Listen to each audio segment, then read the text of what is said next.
Are you the reserved guest I have? I have something to confirm with you. Would you mind sparing a moment?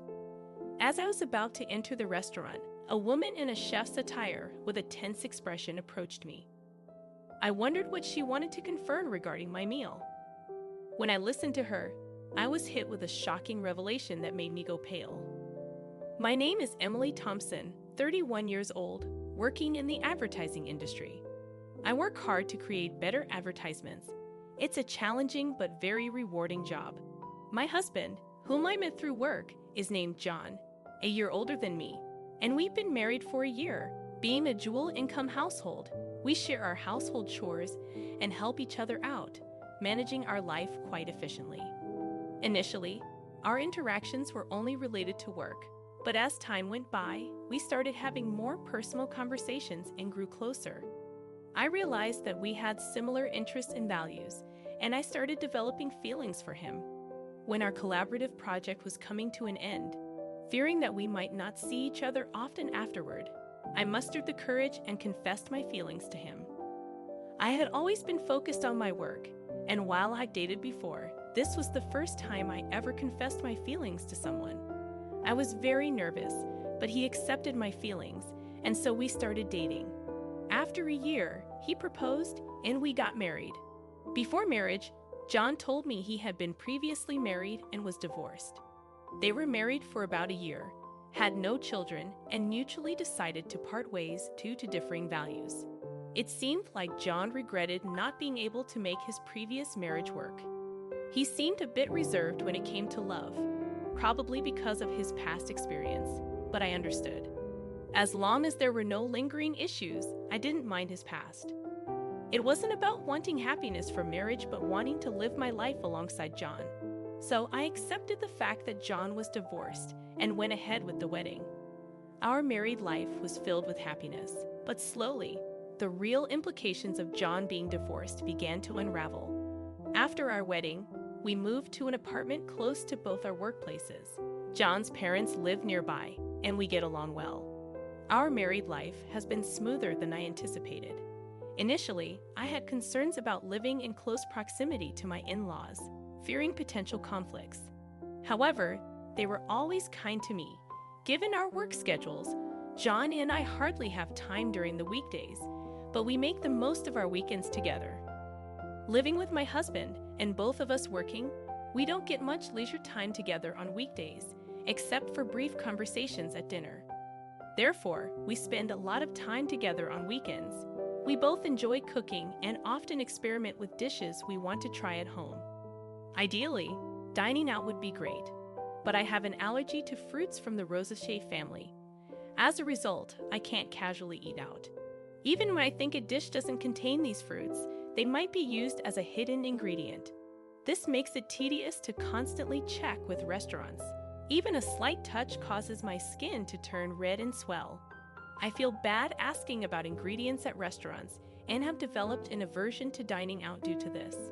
I developed this allergy as an adult, and initially I was taken aback since I hadn't expected it.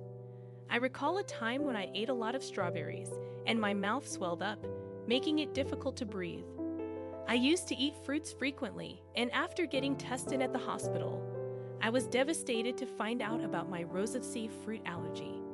Discovering that I could no longer eat favorites like strawberries, apples, pears, and peaches saddened me. I've had reactions after eating food I thought was safe, only to find out they contained allergens, which further discouraged me from dining out. This made me apprehensive about buying ready-made meals or snacks, adding a bit of stress to my life. Perhaps due to the initial severe allergic reaction and the sadness of not being able to eat my favorite fruits, I became overly cautious about checking ingredients during meals with my husband while we were dating. My constant checks made me feel apologetic. However, I can't feel at ease without thorough confirmation, and without it, I can't fully enjoy meals. Still, we love eating, so my husband and I would select ingredients and enjoy cooking together. This routine helped reduce my excessive worries. Fortunately, both my husband and his parents understand my allergies, which has eased the mental burden. After getting married, I especially felt a deep understanding from my mother-in-law, who herself had experience with allergies. Her father had a severe wheat allergy, and as wheat is commonly used in many products, even a small amount affected him. Allergies, as she explained, can be lethal. She researched my allergy and always ensured that meals were safe for me when we dined at her place or went out. Taking extra precautions, she made it a point to allow me to enjoy meals without worries. You shouldn't have to be scared during meals. I'll make sure everything is safe for you, she told me, which almost moved me to tears. I have a great relationship with my in-laws, especially my mother-in-law, who treats me like her own daughter. We often go out together, and my husband and his parents are wonderful people. The concerns I initially had about my allergies have vanished. One day, a project I proposed at work was successful, earning me a promotion, which I excitedly shared with my family. They were all thrilled, especially my mother-in-law. While spending time with her, she invited me to celebrate at an upscale restaurant. That's a very fancy place, isn't it? I can't let you do that, I hesitated. The restaurant was in a luxurious hotel nearby, which I had always dreamt of visiting since my student days. However, it was truly upscale, and I felt it was too extravagant even for a celebration. You don't have to hold back. This is such a joyous occasion. Let me treat you, she insisted, genuinely happy about my promotion. Her sentiment warmed my heart, but I had reservations. I remembered visiting the restaurant's website before my allergy developed and dreaming of tasting their fruit-filled tart someday. The restaurant often uses fruits from the rosacea family. While I appreciate my mother-in-law's kindness, besides the issue of the restaurant being upscale, I'm hesitant because they frequently use fruits from the rosacea family, to which I'm allergic. Whenever I dined out with my mother-in-law in the past, we informed the restaurant of my allergy beforehand. Each time I faced the prospect of informing a restaurant about my dietary restrictions, I couldn't shake the guilt of inconveniencing them. Consequently, my mother-in-law and I typically opted for restaurants that rarely used allergenic foods. My concern grew, considering the frequent use of fruits at the upscale restaurant my mother-in-law proposed. Though dishes without these fruits were safe for me, the temptation to try them was strong. However, the potential risk in a kitchen likely processing these fruits scared me.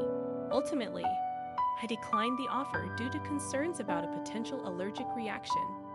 Still, my mother-in-law insisted, assuring me she would inform the restaurant about my allergy when making the reservation. To my surprise, she mentioned having a connection there, ensuring they would take good care of us. Feeling relieved by my mother-in-law's assurance and her history of considering my allergies, I agreed to have lunch at the restaurant. When I shared the plan with my husband, he was surprised to learn about his mother's connections.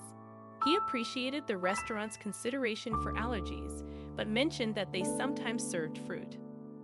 Upon hearing that my mother-in-law had informed the restaurant about my allergies during the reservation, my husband seemed relieved. It's a celebration of your promotion, right? Make sure to enjoy yourself, he said, noticing my anticipation for the day.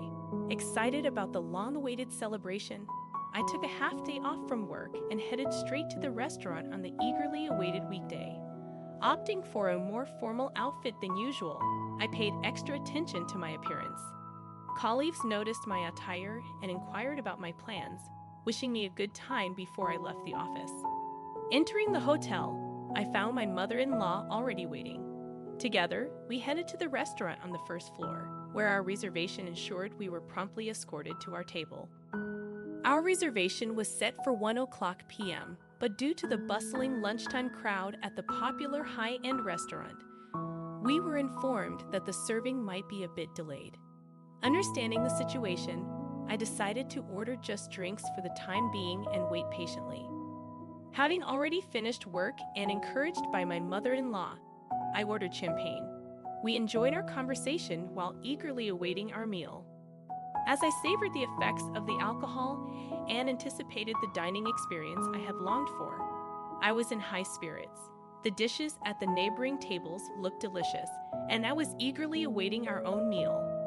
Suddenly, my phone rang from inside my bag, and realizing I hadn't turned it off during our meal, I tried to silence it. Seeing the incoming call was from work, I immediately sobered up, worried that there might be a problem. Excusing myself from my mother-in-law, I stepped out of the restaurant to take the call, ensuring privacy in case of sensitive information.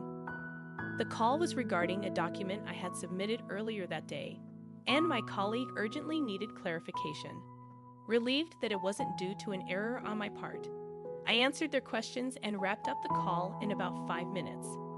As I was about to turn off my phone to return and enjoy my meal, an unfamiliar woman, dressed as a chef from the restaurant's kitchen, approached me. "Excuse me, you're the customer who made a reservation for today's meal at the restaurant, right?" With a concerned expression, she urgently told me to leave the hotel immediately, stating that it was dangerous to go back to the restaurant. Suspicious of her intense demeanor, I sought clarification. Once I grasped the situation, I felt the blood drain from my face. I quickly hopped into a taxi waiting in front of the hotel and headed home. That evening, my mother-in-law called, furious about me leaving her at the hotel and returning home without saying anything, causing embarrassment. "You had everything set up to celebrate, and you just leave without a word. Don't you know basic manners? What kind of upbringing did you have?" She was angry in a way I had never seen from my mother-in-law before, and she started to berate me. I had always thought of my mother-in-law as a kind and gentle person, but there was no trace of that kindness now. I couldn't fathom the transformation in my mother-in-law.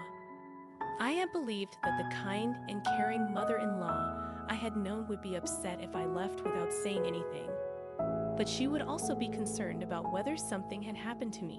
However, she was furiously yelling with such intensity that I began to question the rumors circulating about her. Remaining silent, I endured her berating, which extended even to complaints about my parents and how they raised me. "You've been silent this whole time. Don't you realize you've done something wrong? You're not fit to be my son's wife," she yelled. After a long tirade, she finally seemed to calm down a bit. That's when I quietly posed a question to her. "You told me that you informed the restaurant about my allergies when you made the reservation today, and I could relax, right? But the restaurant wasn't aware of my allergies, so what happened?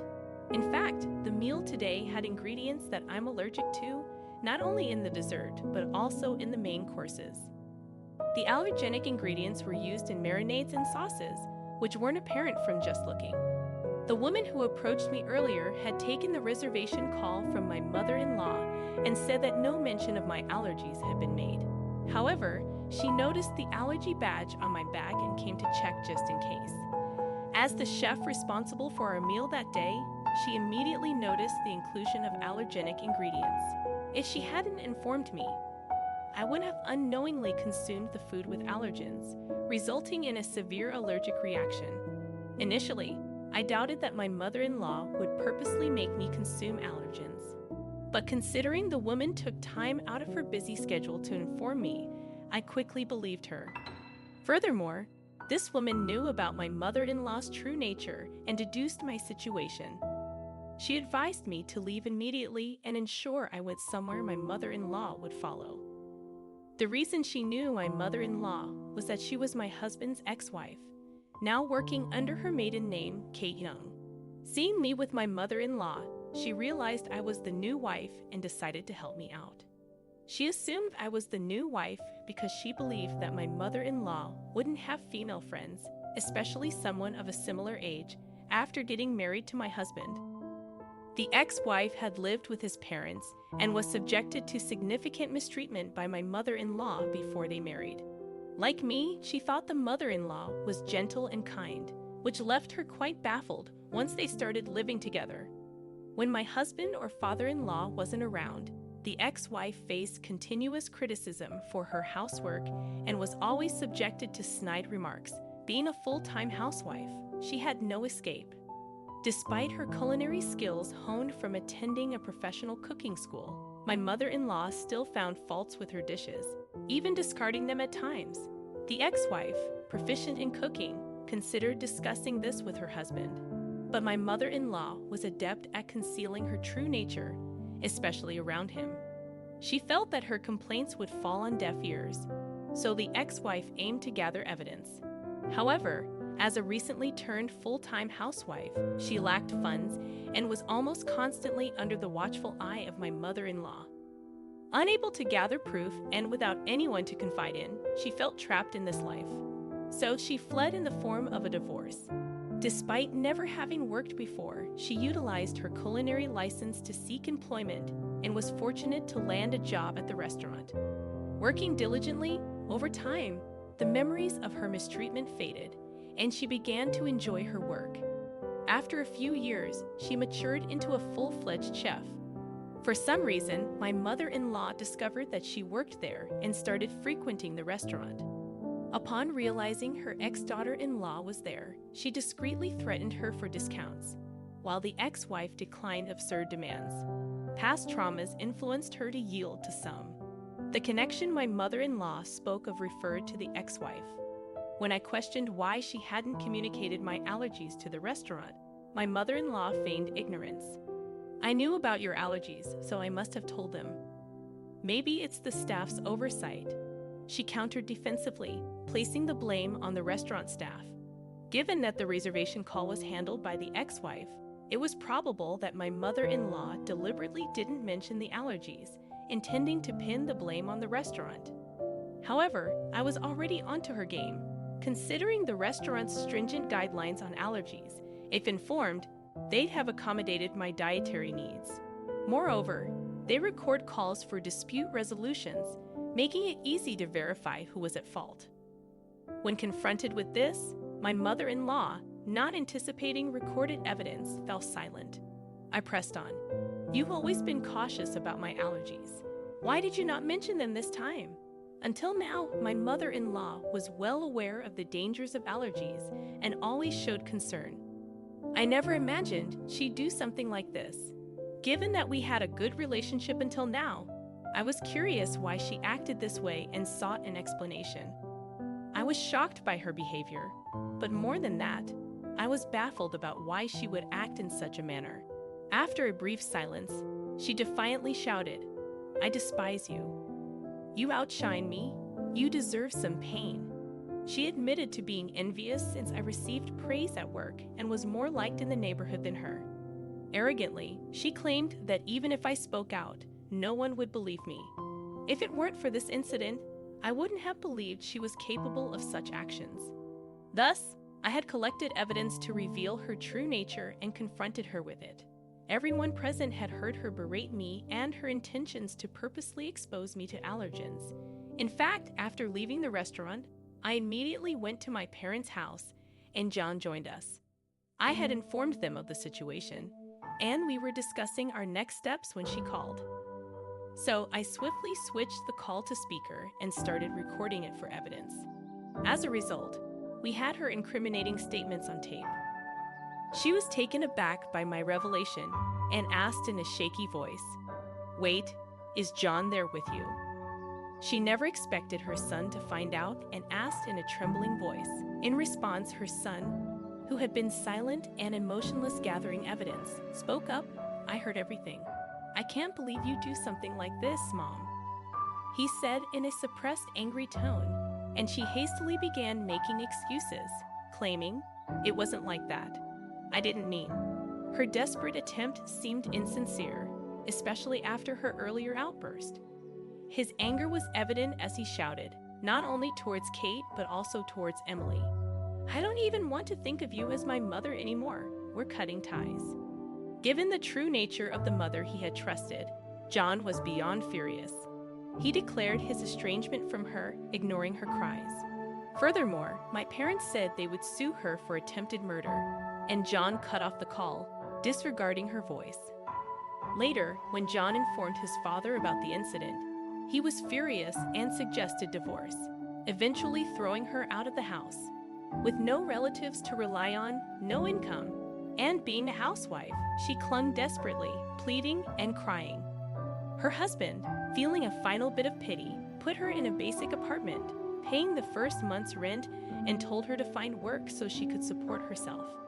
However, having been a housewife, she seemed to lack the drive to work and clung to both John and me. She barged into our house demanding money, but we drove her away, telling her to earn it herself. John, who was extremely stern, ensured she wouldn't approach our house again. Later, rumors suggested she started working at a nearby supermarket, but seemed quite disheveled. Given her nasty attitude, she had no one to rely on and seemed to be struggling on her own. I hope she continues to work hard, both for her own expenses and to pay us the compensation, and I want her to stay out of our lives. As for why she did what she did, it seems she was jealous of me and wanted to see me suffer. John's ex-wife had moved in after graduating from a vocational school and became a housewife. She was submissive, obeyed her mother-in-law, and had a quiet nature. Due to her unpleasant character, which made her disliked by women and her enjoyment in bullying those weaker than herself, she used to take out her stress on John's ex-wife. However, I am independent, working, and getting promotions. I had a higher social status than her and was well regarded in our neighborhood. Initially, she liked me, thinking I was a competent daughter-in-law, but she gradually grew jealous. Being unable to bully me, she wished I'd be in a position where I become incompetent, wanting to look down on me. After the explosive call when Johnny and his father confronted her, she confessed everything, leading to their declaration of cutting ties with her. Later, John apologized to his ex-wife for not noticing the bullying. At that time, he was new at his job and deeply trusted his mother, which blinded him to her behavior. Still, he felt he should have noticed and was regretful. His ex-wife assured him she was over it. She's dating someone now, and their conversation ended on a peaceful note. John felt relieved knowing she was genuinely happy, thanks to her help. I became friends with John's ex-wife.